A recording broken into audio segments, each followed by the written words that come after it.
அஸ்ஸலாமு அலைக்கும். இன்னைக்கு நம்ம வீட்டில் பக்ரீத் முடிஞ்ச மறுநாள். இப்போ நம்ம இன்னைக்கு தேங்காய் பால் சோறு தான் நம்ம பொங்க போகிறோம். பால் அதுக்கு நல்ல கட்டியாக எடுத்து வச்சுருக்கேன். ஒரு பாத்திரத்தில் ஒரு தேக்சாவில் நெய் ஒரு 5 டீஸ்பூன் நெய் சேர்க்குறேன். அதாவது ஒரு சின்ன குழிக்கரண்டிக்கு 1.5 கரண்டி இருக்கும். அதையும் சேர்த்துட்டு நம்ம சமையல் எண்ணெய் தேங்காய் எண்ணெய் அதையும் ஒரு கரண்டி மாதிரி சேர்க்குறேன். சேர்த்துட்டு ரெண்டையும் மிக்ஸ் பண்ணதுக்கப்புறம் நம்ம பிரியாணி உண்டான மசாலா என்னெல்லாம் செய்வோம், பட்டை, கிராம்பு, ஏலக்காய், அன்னாசிப்பூ, பிரிஞ்சி இலை இதெல்லாம் போட்டு நம்ம நல்லா வதக்குறோம், தாளிக்கிறோம். தாளித்ததுக்கு அப்புறவு பல்லாரி நீல வாக்கில் கட் பண்ண பல்லாரியும் அதில் ஒன்றா போட்டு நம்ம நல்லா வதக்குறோம்.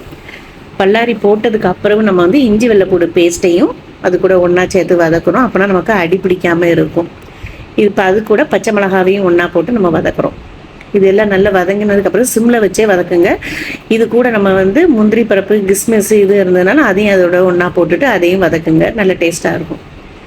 அப்போ இது ஒரு 2 நிமிஷம் மூடி போட்டும் வேகட்டும். இது வெந்ததுக்கு அப்புறம் நான் தேங்காய் பால் தான் இந்த ஒரு பாத்திரம் வச்சுருக்கோம்னா இந்த பாத்திரத்துக்கு ஒரு பாத்திரம் பாஸ்மதி ரைஸ் எடுத்திருக்கேன். அப்போ 2 கிண்ணம் தண்ணி தேங்காய் பால் தண்ணி அதில் ஊற்றுறேன். தண்ணி ஊற்றுனதுக்கு அப்புறமே மல்லி இலை, கறிவேப்பிலை, புதினா கீரை இதெல்லாம் அதில் சேர்த்து நம்ம நல்லா மிக்ஸ் பண்ணுறோம். தேவையான அளவு உப்பும் சேர்த்துக்கிடுங்க. உப்பு சேர்த்துட்டு நல்லா கிண்டி கொடுத்துட்டு தீ இனி ஹையில் இருக்கட்டும். இல்லைன்னா தண்ணி ஒரு கொதி வரட்டும், மூடி போட்டுருங்க. தண்ணி சூடாகி கொதி வந்ததுக்கு அப்புறவு நம்ம பாஸ்மதி ரைஸ் ஏற்கனவே 1 மணி நேரம் நான் ஊற வச்சுருந்தேன்.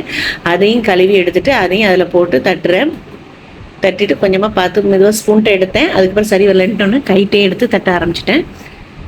இதை தட்டிட்டு அதுக்கப்புறம் நான் கிளறி கொடுத்துட்டு அதுக்கப்புறம் ஒரு கொதி வரந்தனியும் ஹையில் இருக்கட்டும், தீ வந்தலை மூடி போட்டுருங்க.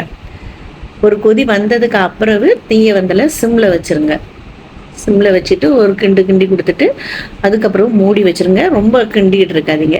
இதுக்கிடையில் ஊடலோட என்னோடய ஹஸ்பண்டோட அண்ணன் ஒரு மேங்காய் ஜூஸ் போட்டிருந்தாங்க. அப்போ அதையும் ரெடி ஆனதும் இப்போ அதையும் ஒரு கப்பு எல்லோரும் குடிச்சிக்கிட்டாச்சு. குடிச்சிக்கிட்டு சோறெல்லாம் ரெடி ஆகிருச்சு. அப்போ இனி பிளேட்டில் எடுத்துக்கலான்ட்டு தான் தேங்காய் சோறு முட்டை வச்சுருக்கேன். இன்றைக்கி குழம்பு வெறும் பிளெயின் மட்டன் குழம்பு தான், மட்டன் இல்லாத மட்டன் மசாலா குழம்பு தான். உருளைக்கிழங்கு, முருங்கைக்காய் போட்டு செய்கிறது. அதுக்கப்புறம் வெங்காய சம்பல், அதுக்கப்புறம் வெள்ளரிக்காய் புளிக்கறி, அதுக்கப்புறம் பருப்பு கேரளா பருப்பு குழம்பு அது வச்சுருக்கேன். அப்போ ஆட்டோட மூளையும் ஃப்ரை பண்ணி எடுத்து வச்சுருக்கேன். மற்ற கறி எல்லாமே க்ளீன் பண்ணி இன்னும் எடுக்கணும் இன்றைக்கி. அதுக்கப்புறம் ஃப்ரூட்ஸு பைனாப்பிள், மாம்பழம் இதையும் கட் பண்ணி வச்சுருக்கோம். இன்றைக்கி எங்கள் வீட்டோட மத்தியான லஞ்ச் இதுதான். அலைக்கும் சலாம்.